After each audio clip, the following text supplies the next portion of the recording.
mọi người, lại là Quỳnh Vi đây. Sau clip review các sản phẩm Việt Nam và Thái Lan được rất là nhiều bạn quan tâm á, thì Vi chợt nhớ đến các sản phẩm mà trước đây Vi đã từng sử dụng qua là của Nga và thậm chí là một nước từ Đông Âu là Cộng hòa Séc. Và hôm nay Vi sẽ cùng các bạn review 6 sản phẩm mà Vi yêu thích nhất. Muốn biết đó là những sản phẩm nào thì xem đến hết video clip này và đừng quên subscribe kênh YouTube channel của Happy Skin để tham gia giveaway nha.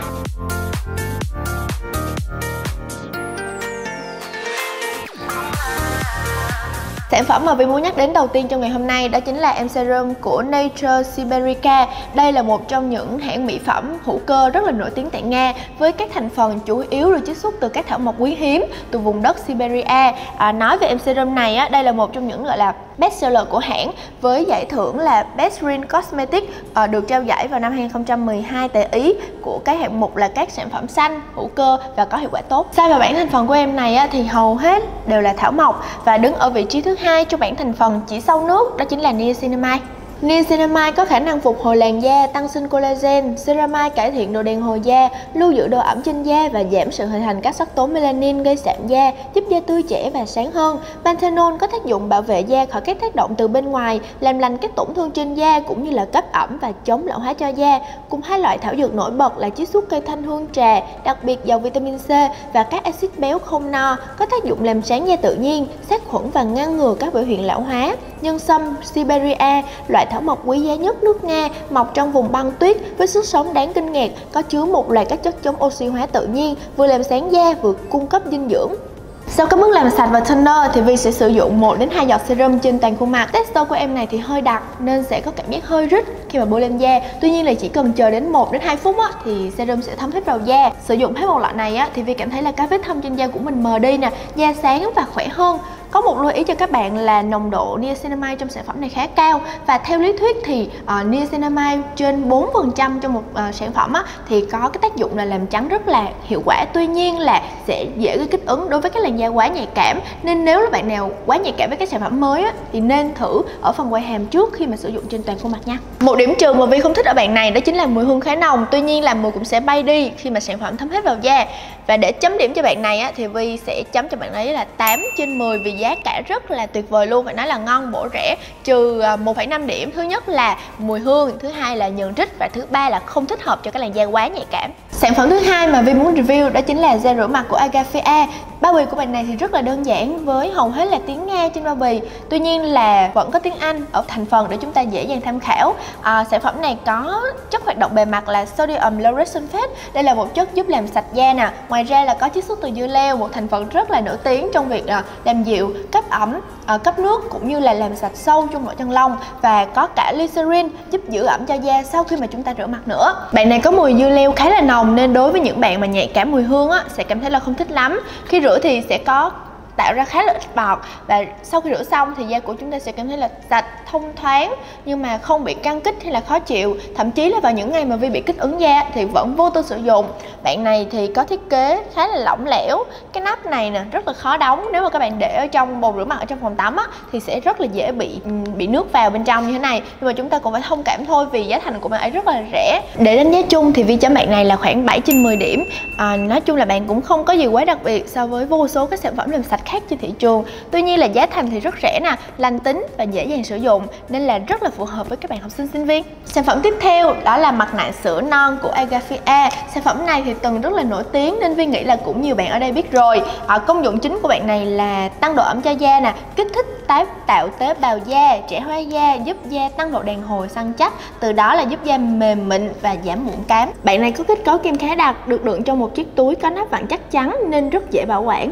Về thành phần thì mặt nạ sữa non này có chứa bùn kaolin giúp làm sạch sâu trong lỗ chân lông, hút đi bụi bẩn và dầu thừa. Cùng với đó là chiết xuất rễ thực vật, sáp ong, sữa non với tác dụng bổ sung độ ẩm, làm mềm và mịn da. Em này thuộc dạng mặt nạ rửa nên là sau khi làm sạch da, Vi sẽ bôi một lớp mỏng lên da, sau đó là massage trong tầm 30 giây để sản phẩm thấm vào da và bôi một lớp dày hơn một chút xíu và để trên da tầm 15 phút. Sau đó là rửa lại với nước và các bạn nên rửa với nước ấm để sản phẩm dễ được rửa trôi đi hơn. Sau khi đắp xong á, thì Vi cảm thấy da của mình được cung cấp độ ẩm rất là tốt nè, da cảm thấy thông thoáng và rất là mềm mịn. Nói chung là đây là một sản phẩm lành tính nè, giá thì cũng khá là hạt dẻ và sử dụng được rất lâu nên Vi chấm cho bạn này 9 trên 10 điểm. Sản phẩm thứ tư mà Vi nghĩ là các bạn hay bị nổi mụn rất là quan tâm, đó chính là kem trị mụn Cepha. Đây là một sản phẩm rất là quen thuộc, được bán ở hầu hết các tiệm thuốc ở Nga. Về chất kem thì bạn này có màu vàng nhạt nè, có mùi lưu huỳnh khá là nồng, vì lưu huỳnh là một trong những thành phần chính của sản phẩm này. Lưu huỳnh thì phải nói là một trong những thành phần nổi tiếng trong việc là điều trị cái nốt mụn viêm sưng. Tuy nhiên là lưu huỳnh cũng có thể là gây khô da. Bên cạnh đó là các thành phần như hoạt chất Cepha chiết xuất từ hành tây có tác dụng chống viêm, chống oxy hóa cho da, Vaseline giúp cấp ẩm và làm mềm vùng da bị mụn. Thường sử dụng bạn này lên các nốt mụn sưng viêm.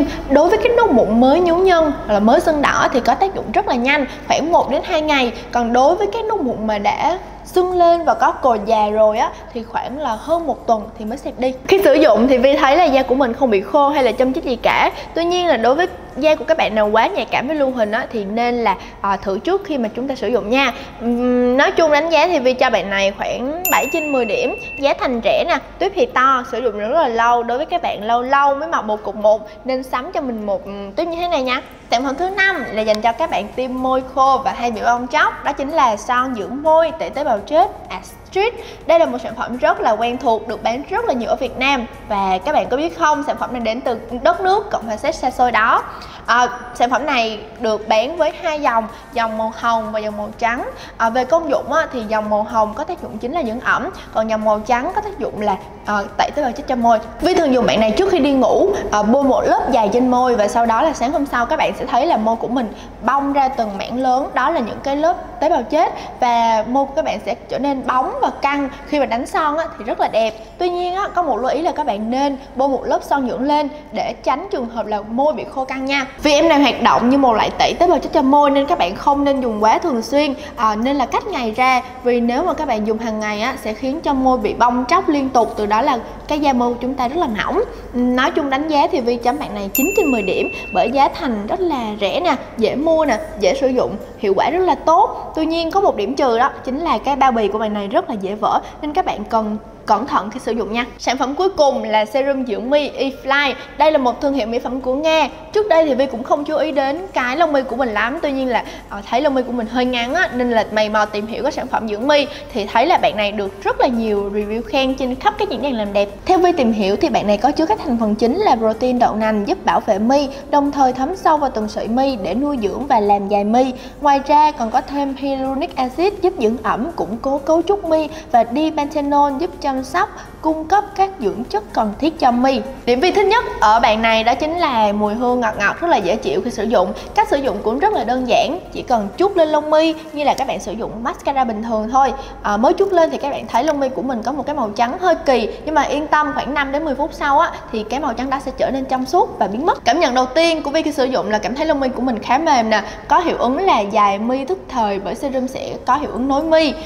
Các bạn có thể sử dụng trước khi dùng mascara sẽ giúp cho hàng lông mi của chúng ta cong tự nhiên nè, mascara giữ được lâu hơn và việc tẩy trang cũng dễ dàng hơn. Có một lưu ý cho các bạn khi sử dụng serum dưỡng mi này, đó chính là không ham hố sử dụng quá nhiều serum nha, vì sẽ khiến lông mi của chúng ta bị nặng nè, bị cứng và sẽ gây rụt mi. Các bạn chỉ cần sử dụng một lớp mỏng thôi. Về tác dụng thì trong khoảng 2 tuần sử dụng, Vi cảm thấy là lông mi của mình có dài ra và cảm thấy rất là hài lòng vì điều đó. Nói chung đánh giá là bạn này Vi cho 9/10 điểm. Dễ mua, giá cũng rẻ, sử dụng được lâu và không gây cay mắt như các loại dầu dừa hay là các loại dưỡng mi khác.